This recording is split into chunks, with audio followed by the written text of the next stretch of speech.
15 January 2025 यानी ही चुनावी मैदान का दिन नज़दीक आ चुका है। केवल 5 दिन और उसके बाद चुनाव का दिन दस्तक दे देगा और ऐसे में प्रचार के लिए केवल अब 2 दिन बाकी है।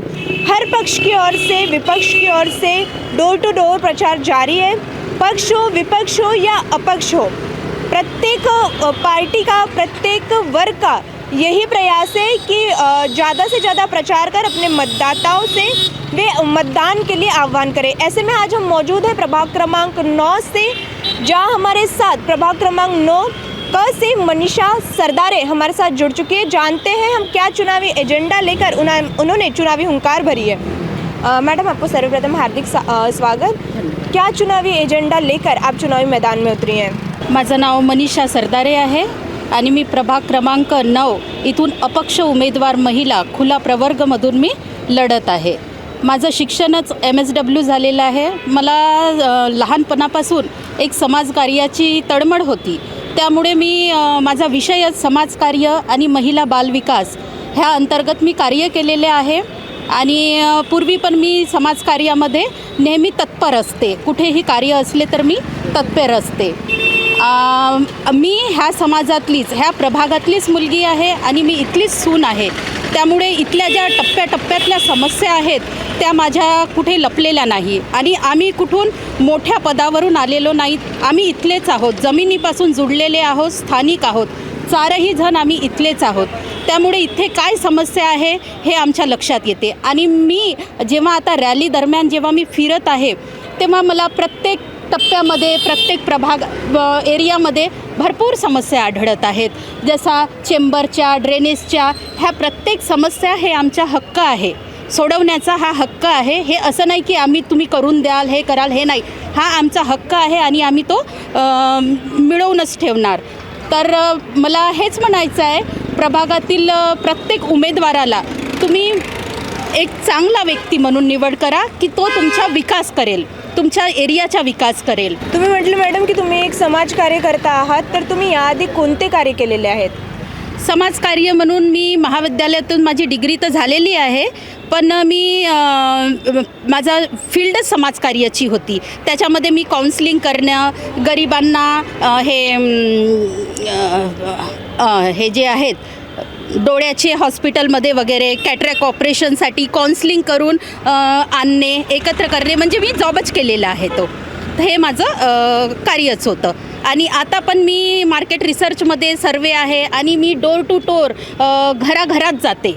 हा माझा जॉबच आहे, म्हणजे त्या लोकांच्या समस्या माझ्यापर्यंत कुठेतरी येतात आणि मला असं वाटतं की ह्या ज्या समस्या आहे ह्या आपणच सोडवायला पाहिजे, कुठेतरी आपण उभं व्हायला पाहिजे। आम्ही खालच्या जमिनीपासून जुळलेलो आहो, इथलेच लोक आहो, त्यामुळे समस्या कुठेतरी आमच्या मनाला रुजलेल्या आहेत। त्या समस्या सोडवण्यासाठी म्हणून आम्ही एक गट निर्माण केलेला आहे, चौघांच्या मिळून अ ब क ड। आम्ही पार्टीसाठीच लढत होतो आणि आम्ही लहानपणापासून पार्टीसाठीच कार्य करत होतो, पण आम्हाला ते तिकीट मिळालं नसल्यामुळे एक मजबूत पॅनल मिळालेला आहे। कार्य कुठे पार्टी असो किंवा इंडिपेंडेंट असो, कार्याला महत्त्व आहे। स्वतंत्र उमेदवार असून आम्ही एक आपला मजबूत पॅनल निर्माण केलेला आहे आणि त्या अंतर्गत आम्ही कार्य करू। त्याच्यापूर्वीही आमचे कार्य सुरूच आहेत। माझे मोठे भाऊ विनलजी चौरसिया यांचे सेवा सुरूच आहेत। समाजकार्यकर्ते जयंत भाऊ टेंभुरकरजी, माझे मोठे भाऊ शाहूताई यांचे कार्य समाजात सुरूच आहेत। असो येओ नको, हारो जीत हे नंतरचा प्रश्न, पण आमच्या मनात जी तळमळ आहे, आम्हाला वाटलं आहे, लोकांनी आम्हाला म्हटलं आहे की ताई तुम्ही व्हा, त्यामुळे आम्ही जरा समोर आलेलो आहोत। आपण एक महिला उमेदवार आहात मॅडम, तर आपलं महिलांसाठी काय कार्य असणार? महिला, माझ्या मते प्रत्येक बालकाला आधी शिक्षणाची प्रत्येक दालने सुरू असायला पाहिजे। प्रत्येक व्यक्तीला रोजगाराच्या संधी मिळायला पाहिजे। रोजगार, घराघरातून जर रोजगार मिळेल तर बेरोजगारी राहणार नाही, भ्रष्टाचार वाढणार नाही।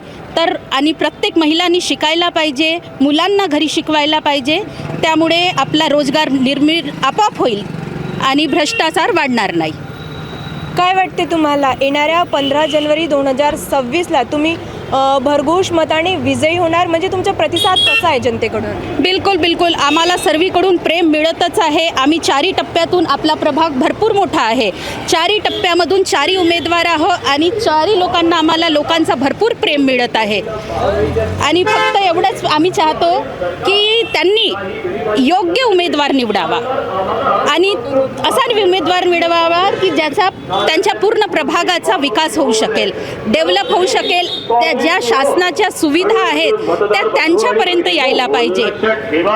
जेव्हा मी आता फिरते रॅलीमध्ये पूर्ण प्रभाग आमचा फिरून झालेला आहे, तेव्हा यापूर्वी ज्या नगरसेविका महिला होत्या त्यांनी ज्या लक्ष दिलेलं नाही त्याच्याकडे आम्ही प्रथम लक्ष देऊ. जसं गटर लाईन, चेंबर, साफसफाई, स्वच्छ पेयजल आणि ज्या काही सुविधा आहेत शासनाने दिलेल्या त्या आमच्या सामान्य जनतेपर्यंत येत नाही, त्या आम्हाला आणायच्या आहेत. अभी हमारे साथ जुड़ी हुई थी मनीषा सरदारी, प्रभाग क्रमांक 9 गट क से, जिन्होंने महिलाओं के लिए उनका क्या कार्य रहेगा और वो किस प्रकार से आगे जाकर चुनावी जीत के बाद कार्य करेंगी, ऐसी एक रणभूमि हमारे साथ पेश की.